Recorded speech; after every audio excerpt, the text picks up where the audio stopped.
جلوہ دکھا دو اے میرے سرکار غازی کر دو کرم ایک بار در پہ بلا لو جلوہ دکھا دو اے میرے سرکار غازی کر دو کرم ایک بار اور بگڑی بنا دو بھاگ جگا دو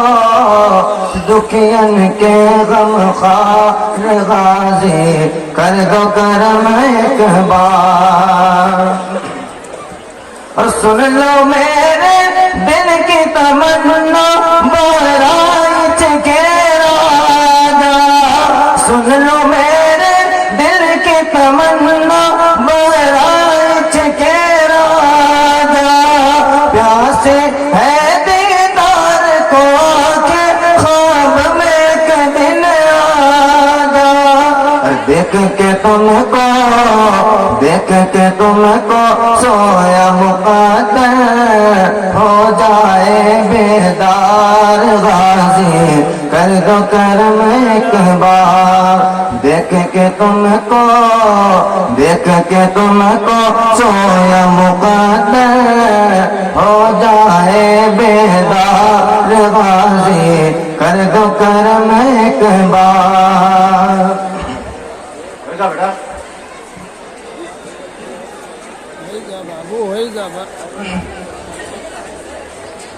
جہاد حق کے علمدار سیدی سالار جہاد حق کے علمدار سیدی سالار جہاد حق کے علمدار سیدی سالار کہ جہاد حق کے علمدار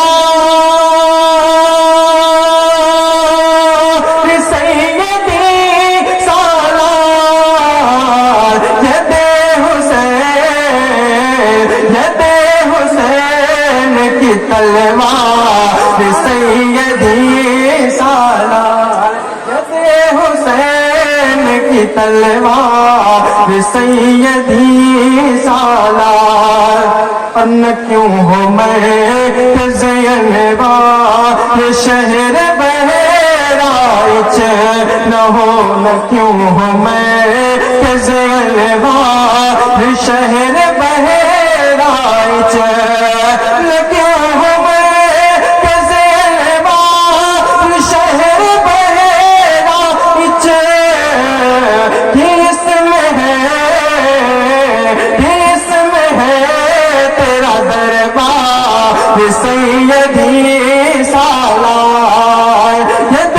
حسین کی تلوار سیدی سالار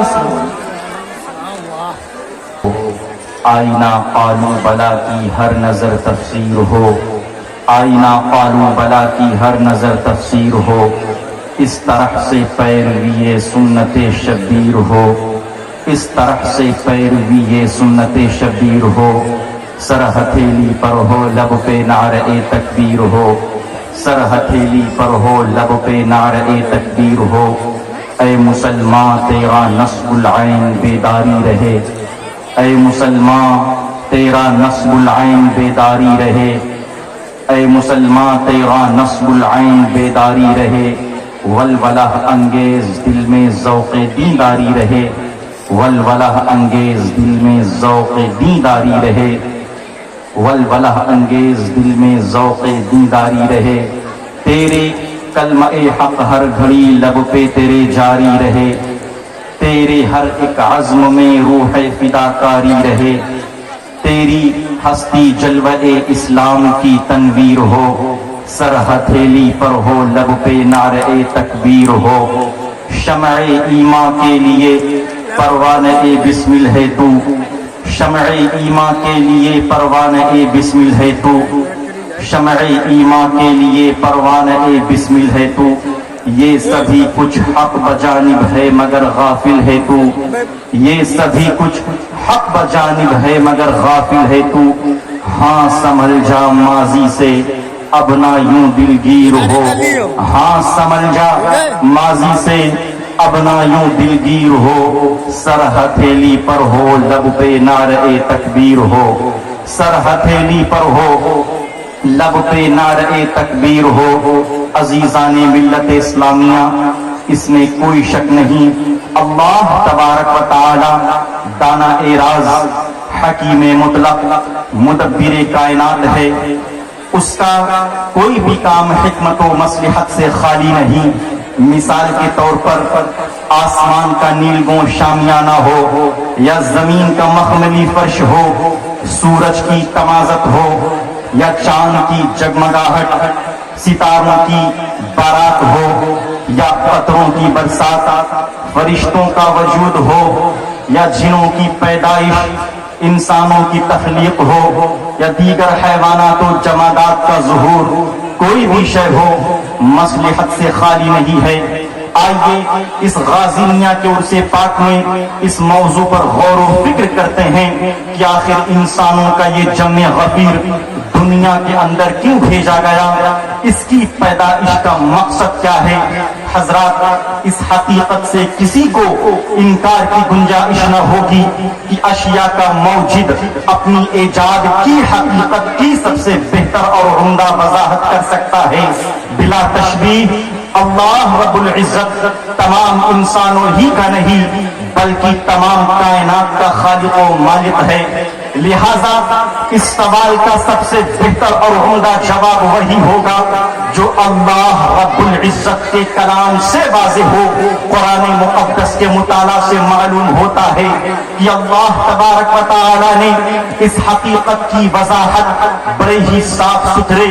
اور نکلے ہوئے انداز میں بیان فرمائی ہے, جیسا کہ ارشاد ربانی ہے وَمَا خَلَقْتُ الْجِنَّ وَالْإِنسَ إِلَّا لِيَعْبُدُونَ, اور میں نے جن اور انسان اپنے ہی لیے بنائے کہ میری بندگی کرے. اب یہاں پر کسی کے ذہن میں یہ شبہ پیدا ہو سکتا ہے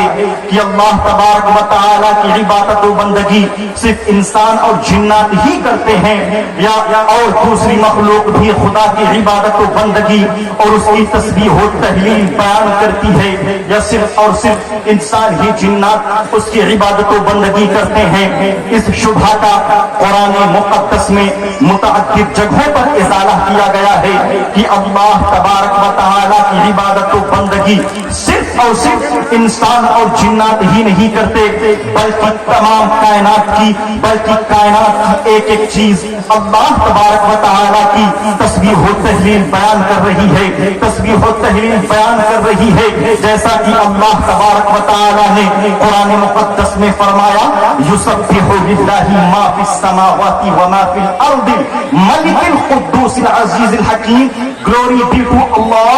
glory be to Allah, whatever is in the heavens and whatever is in the earth, everything belongs to him and praises to him. یعنی اللہ تبارک و تعالی قرآن مقدس میں فرماتا ہے, اللہ کی تسبیح بیان کرتا ہے, اس کی پاکی بولتا ہے جو کچھ آسمانوں میں ہے اور جو کچھ زمین میں ہے, اور بادشاہ کمال پاکی والا, عزت والا, حکمت والا. اور آگے اللہ قرآن میں فرماتا ہے یسبح للہ ما فی السماوات وما فی الارض لہ الملک ولہ الحمد وہو علی کل شیء قدیر. اللہ کی پاکی بولتا ہے جو کچھ آسمانوں میں ہے اور جو کچھ زمین میں ہے, اور اسی کا ملک ہے, اسی کی ملک ہے اور اسی کی تعریف ہے. وہو علی کل شیء قدیر, اور وہ ہر چیز پر قادر ہے. مزید اللہ قرآن مقدس میں فرماتا ہے سبح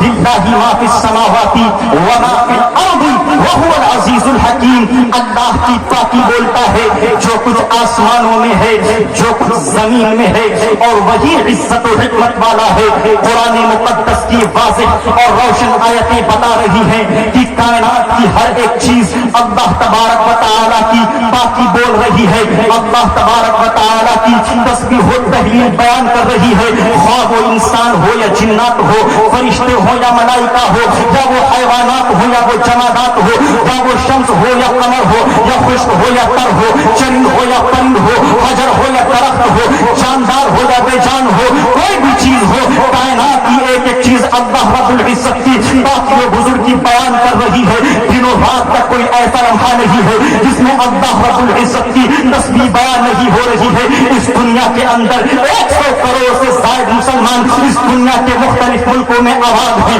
اور ہر ملک کے اوقات میں اختلاف ہے. کہیں صبح ہے تو کہیں شام ہے, کہیں رات ہے تو کہیں دن ہے, کہیں اجالا ہے تو کہیں اندھیرا ہے, کہیں ٹھنڈی ہے تو کہیں گرمی ہے, کہیں برسات ہے تو کہیں سوکھا ہوا پڑا ہے, کہیں روشنی ہے تو کہیں تاریکی ہے. اس وجہ سے یہ کہنے میں مجھے کوئی دقت نہیں, کوئی پریشانی نہیں ہوگی کہ ہر وقت ہر ٹائم ہر لمحہ اللہ تبارک و تعالیٰ کی تسبیح و تحلیل ہو رہی ہے اور اس کی عبادت و بندگی ہو رہی ہے. اسی لیے عارف رضا قادری کو کہنے کی اجازت دے دو, شمع علما کے لیے پروانہ بسمل ہے تو, شمع علما کے لیے پروانہ بسمل ہے تو, حاصل الجامازی سے اگنا جو دلگیر ہو, ساحت ہے پر ہو لب پہ نعرہ تکبیر ہو.